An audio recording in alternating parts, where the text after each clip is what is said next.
No sé si pueden escuchar.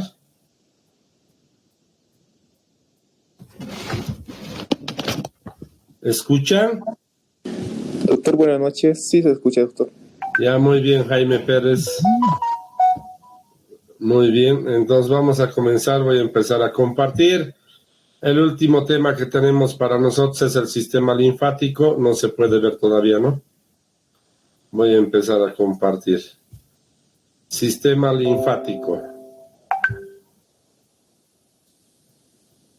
Ahora sí, ¿no? Pueden ver.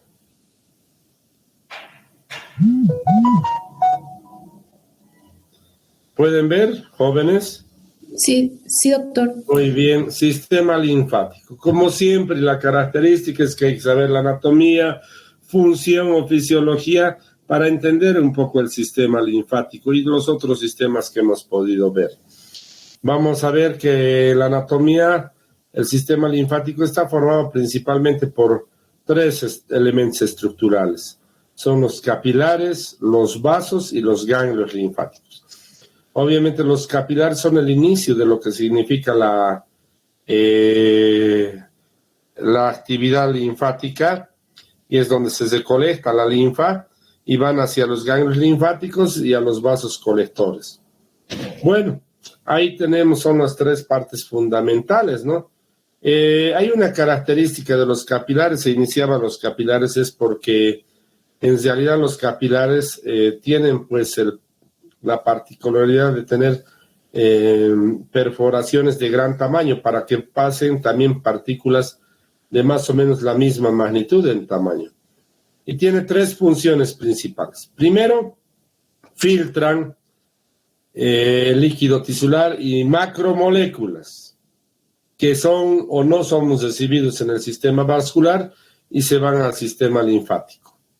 Una característica, por ejemplo, importante son los tumores o finalmente los abscesos, ¿no? Las bacterias, ¿no? Aquí está el 2. Las bacterias que llegan son presentadas y llevadas a los ganglios linfáticos. ¿Para qué? Entre comillas, los ganglios linfáticos son estaciones donde están en realidad las infecciones e incluso donde están algunas tumoraciones o neoplasias. Bueno, y son la primera línea de defensa del sistema inmunitario. 3. Los vasos linfáticos son responsables de la captación, transporte de la mayor parte de grasa que se absorbe en los vasos quilíferos en el intestino. Eso es fundamental. ¿Por qué? Porque les decía que la absorción en los vasos quilíferos lleva pues la linfa que se absorbe, que es sobre todo grasa, a lo que significa el torrente linfático, a la cisterna del quilo. Y aquí vamos a ver la estructura. Después de cada vaso, arteria o vena, tenemos también un linfático, pero esta es la estructura general en lo que significa el linfático. Capilares, vasos colectores y ganglios. Y aquí está una gran ganglio que se llama, un ganglio le digo entre comillas, ¿no? Es una dilatación de los vasos que se llama cisterna del quilo, que es donde se acumula toda la linfa que va principalmente de la parte digestiva y también por donde pasa parte de la linfa de las extremidades inferiores. Por lo tanto, es un gran vaso linfático. ¿Dónde termina la linfa? Aquí en el conducto linfático izquierdo o el derecho, donde van a ser donde vamos a tener la última parte de lo que significa en el trayecto del torrente linfático. Bueno, ahí están los ganglios linfáticos, distribuidos inguinales, ilíacos, paraórticos, la cisterna del quilo, los subclavios, los axilares, los de la yugular interna, externa, y ahí tienen. Bueno, ahora sí, ¿qué vamos a hablar? Linfedema. ¿Qué es el linfedema? El linfedema es la capacidad pobre que tiene el sistema linfático de captar el líquido linfático y llevarlo a los tejidos, produciéndose un edema que tiene una característica particular. La primera parte del edema linfático o linfedema se produce por acumulación de líquido casi igual o similar a lo que sucede en el edema por éstasis venosa que hemos visto hasta el momento. El edema es blando y con fobia. ¿Por qué? Porque es líquido. En la segunda etapa, y esto es importante destacar, el linfedema tisular es más pronunciado. Se hace más duro, si quieren, no blando, duro entre comillas, con tejido conectivo y elementos adiposos, por lo tanto la fobia es muy, muy pequeña. ¿Y qué hace? Aquí en esto se acumulan más fibroblastos, adipocitos y macrófagos. Aquí el edema ya no es blando. La tercera etapa, ¿qué es lo que sucede? Comienza a haber un colapso, una lesión adicional de los conductos linfáticos y con el empeoramiento de lo que significa el edema, como vamos a ver en esta diapositiva, en el miembro inferior. Y eso es lo que se llama tronco de árbol, edema en tronco de árbol, o en joroba de búfalo cuando es el dorso del pie. Bueno, ahí tenemos. ¿Cuántas etapas tiene el edema linfático? Tiene 3 etapas. Esas 3 etapas son importantes para que se pueda hacer.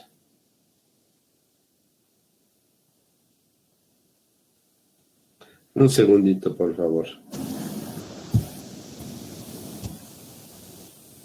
Eso es importante destacar eso, de que el sistema linfático pues tiene pues un componente importante en su primera etapa, que es sobre todo de lo que significa el edema blando, que es similar pues al edema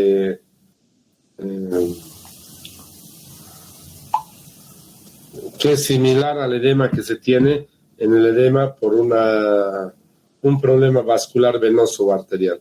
La segunda y tercera etapa son edemas duros, y en la tercera etapa donde hay una compresión en lo que significa la parte de lo que es el tejido o los conductos linfáticos. Bueno, diagnóstico diferencial, la segunda y tercera etapa, como les he dicho, el tronco de un árbol se parece a los toborochis, el dorso del pie que se llama joroba de búfalo, los dedos cuadrados y engrosados, y bueno, esa es la característica, pero igual yo como médico diría, pucha, lo primero que hay que hacer el diagnóstico diferencial es una enfermedad venosa, al ver esto. La enfermedad venosa es fundamental, porque tenemos que... Entonces, la enfermedad venosa, entonces eso es importante. Y hay que hacer otras causas, como por ejemplo nefropatías, hepatopatías, ¿no? Ahora, ¿qué es importante? Mire, el edema, en la segunda y tercera etapa, estoy hablando, no responde rápido a la elevación de la pierna durante la noche.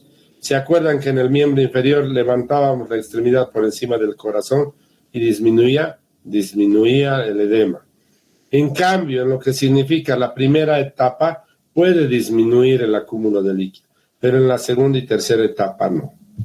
Bueno, veamos. Etiologías más frecuentes de origen sistémico que pueden producir edema, y hemos visto insuficiencia cardíaca, renal, hipoproteinemia, cirrosis o hepatopatía, síndrome nefrótico, malnutrición, edema secundario, patología venosa, ya hemos visto todo esto. Y con eso es el diagnóstico diferencial que tenemos del linfedema. Linfedema es el edema por problemas linfáticos en lo que significa su función y lo que significa la anatomía. ¿Qué es lipedema? Es distinto. Es la acumulación de grasa excesiva subcutánea que se encuentra principalmente en las mujeres obesas. Y esto puede suceder en lo que significa las extremidades inferiores y con mucho mayor problema alrededor de los muslos y en la parte superior cerca a las caderas. Bueno, reitero, aquí está el tronco de árbol, característico, la joroba de búfalo. Ahora aquí tenemos clasificación del edema. Primario, cuando no hay, nosotros los médicos somos buenos para decir primario, sobre todo primario o idiopático, no sabemos cuál es el que causa, por eso le llamamos primario, ¿no? Hay en realidad congénito y el precoz. El congénito es antes del primer año de vida y se llama enfermedad de Milroy. Y afecta a de todos los linfedemas, afecta aproximadamente al 10% de los pacientes. El edema precoz, que también es primario, entre el primer año y los 35 años. Esta es una enfermedad que se llama de origen posterior al nacimiento y a la edad de la niñez. El síndrome o enfermedad de May, que está en el 80% de los pacientes con edema linfático. El edema primario tardío es después de los 35 años y se presenta sobre todo en pacientes que tienen mayor o edad ya avanzada y no se tiene todavía. Un minutito, por favor. Sigamos, ¿no? El primario es congénito, precoz y tardío. El precoz es el más frecuente, si ustedes quieren, en edad joven, hasta los 35 años. Y luego los otros se distribuyen con un 10%. El edema secundario, el linfedema secundario, es importante, ¿no? La filariasis no hay en nuestro medio, ¿no? Pero bueno, en el contexto internacional es el más importante, el linfedema por filarias, ¿no? Pero en nuestro medio, ¿cuál es? Ablación quirúrgica, aquí está, por cirugía. Cuando se lesionan los linfáticos por cirugía, o por radioterapia, o por un tumor, o por un traumatismo, esa es la causa más frecuente que tenemos en nuestro medio. Esto de la filariasis obviamente está en el libro porque seguramente en el contexto internacional los linfedemas secundarios son más importantes en lo que significa la filariasis, que es lo que significa los traumas, como es por ejemplo en el nuestro. Yo he podido ver más frecuentemente linfedemas por trauma y por tumores. Entonces eso es fundamental. ¿Qué más tenemos? El linfedema, les decía, por tumor, trauma o por lesiones quirúrgicas, que yo diría iatrogénicas, ¿no? A veces al puncionar la subclavia o hacer una cirugía de clavícula podemos lesionar el conducto torácico, que es el más importante, ¿no? La vena linfática izquierda, ¿no? Es fundamental. O lesión de los vasos quilíferos o de la cisterna del quilo claro, que sí, por trauma y tumores. Entonces hay que hacer esa consideración. El secundario es más importante en nuestro medio, pero por causa traumática u oncológica. Bueno, en la segunda y tercera etapa se hace rápidamente en las extremidades, porque la verdad es más fácil. La fobia no es positiva, en realidad no se puede comprimir y con la elevación del miembro no mejora. Se puede hacer una tomografía y una resonancia magnética para identificar algunos puntos que no sean detectados. Y linfografía. El linfograma realmente es muy difícil de realizar, la linfografía también. El tratamiento, bueno, en el caso, por ejemplo, de una lesión traumática o iatrogénica postquirúrgica, les puedo decir que hay que ligar el vaso, no hay otra en realidad. Y hay que evitar que se siga filtrando linfa a la cavidad peritoneal o a la cavidad pleural, entonces hay que buscar o separar finalmente, pero en realidad en la parte objetiva de la práctica no sucede eso. Bueno, y las otras son medidas terapéuticas generales en las extremidades, cuidado de la piel, evitar lesiones, las medidas terapéuticas especiales, la elevación del miembro inferior en la primera etapa solamente. Evidentemente, si estamos por periodos prolongados, podría mejorar de alguna manera, pero en la segunda y tercera etapa ya no.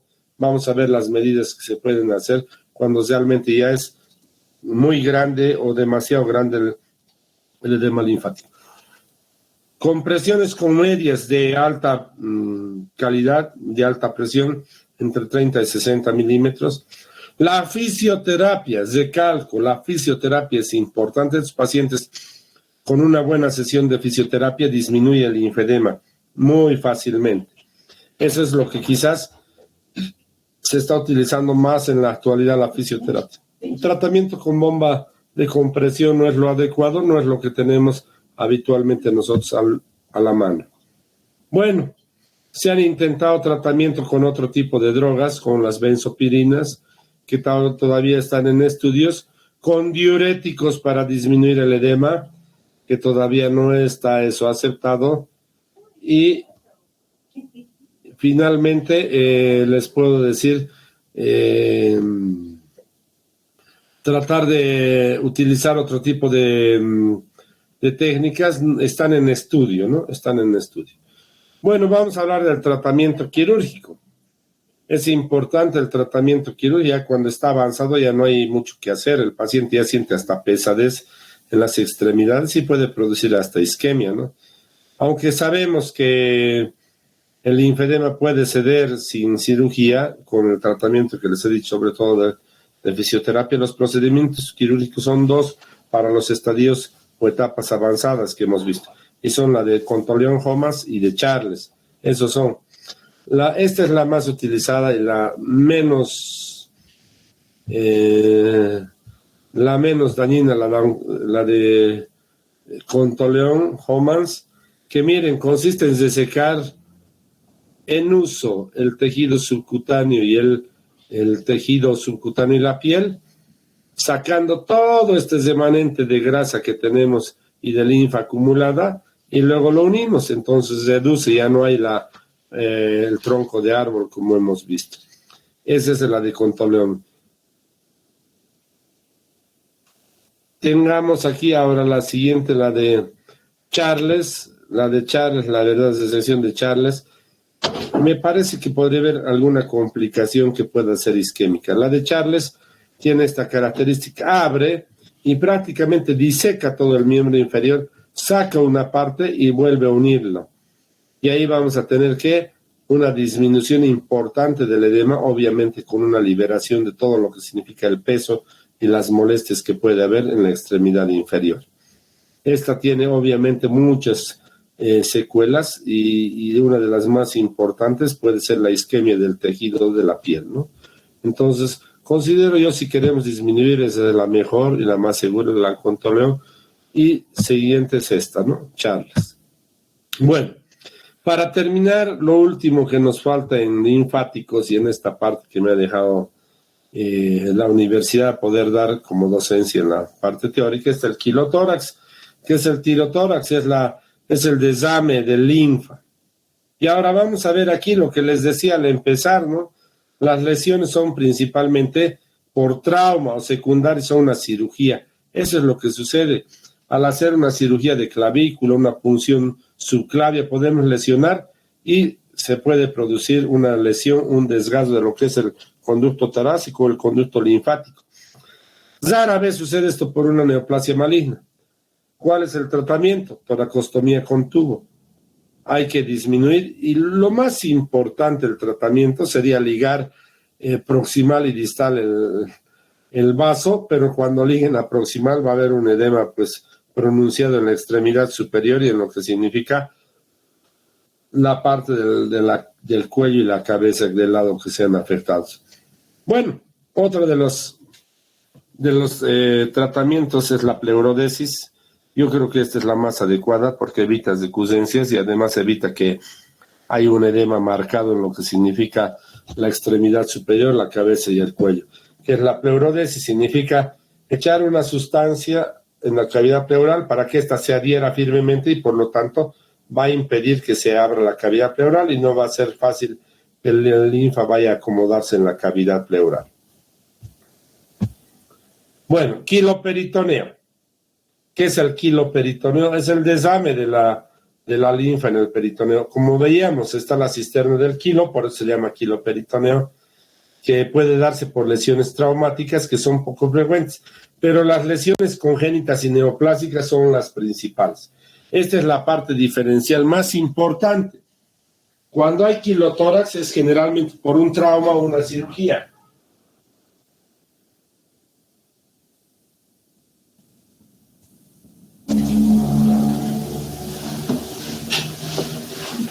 En cambio, en el abdomen no, es por una neoplasia. Por una causa tumoral maligna, ¿no? Las lesiones traumáticas son poco frecuentes. Y bueno, vamos a ver que en estos pacientes hay una trigliceridemia, hipertrigliceridemia mayor a 110.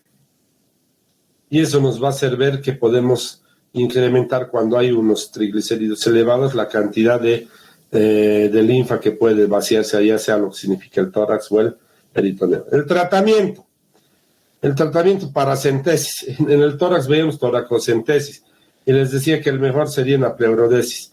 Aquí no se puede hacer eso, ¿no? El tratamiento definitivo, igual que en el tórax, es la ligadura proximal y distal.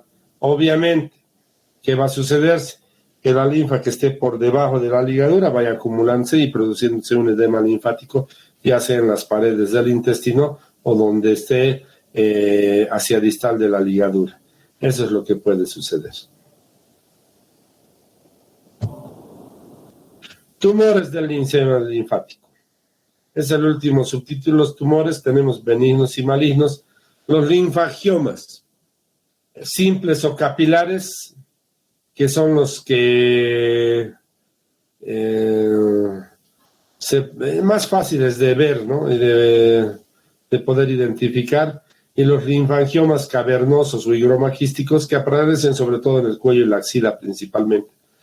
Como son tumores benignos y solamente son de crecimiento que puedan alterar la morfología, la anatomía y la estética del paciente, el tratamiento es la resección quirúrgica. Hay que tener cuidado, obviamente, cuando digo ligadura y resección de esto, es que se puede producir un edema linfático inferior a la ligadura. Tumores malignos. En linfangiosarcoma. Son tumores de mal pronóstico, los linfangiosarcomas. Definitivamente, si tenemos un cáncer en la linfa, en el tejido linfático, el pronóstico es malo, sea metastásico o sea como este primario. Aunque el libro dice quimioterapia y radioterapia y resección quirúrgica, generalmente se disemina fácilmente por el sistema linfático cualquier neoplasia.